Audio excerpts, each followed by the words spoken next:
I grew up in a small town, New Okoba, in Lagos, and the thing in Nigeria is you don't have constant electricity like you do here. So you can imagine there was a lot of playing outside, exploring, things like that. There was a thing called the Diversity Visa Lottery. My dad had a camera, he just bought a new camera and he was messing around with it, and there was this, he heard about the lottery and he just said, okay, let's just try it. So we actually, I remember we all stood in front of his door. He had a white bed sheet and took pictures of all of us and cropped it, and that was our passport picture. And then he just typed in the application, sent it, and then forgot about it. So it wasn't even a thing. It wasn't a decision, a conscious decision that we're gonna go to the United States definitely. He just turned in the application and forgot about it. And then a few months later, he heard back, congratulations. And he thought it was a joke, like a scam or whatever was going on.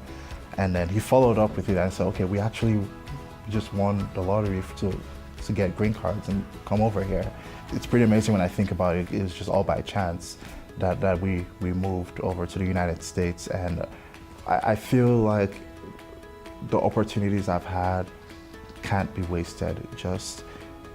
I don't know how to describe it. It's like winning many lotteries. First the one to get here to the United States. And then when we moved here, both of my parents, they sacrificed so much just to start from scratch. We're living in a trailer home. My dad was delivering newspaper, and my mom, who didn't have to have a job in Nigeria, went back to school to be a nurse.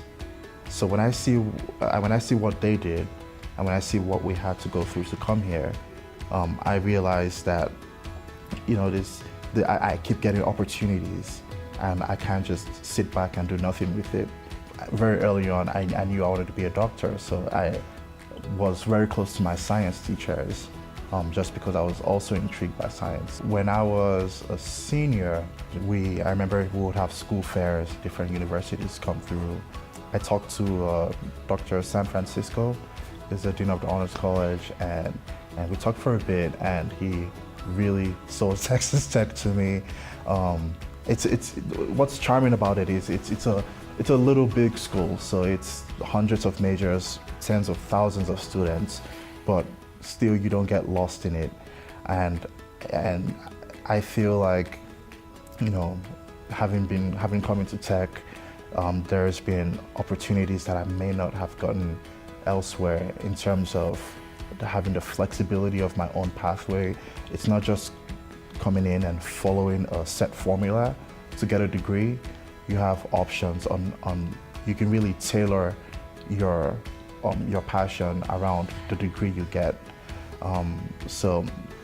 When I first started, I didn't realize I'll be this invested in telemedicine. I came in as a microbiology major, but along the line, I realized that even as an undergrad, as a graduate student, there is an opportunity for me to get involved with what I'm passionate about, which is rural medicine.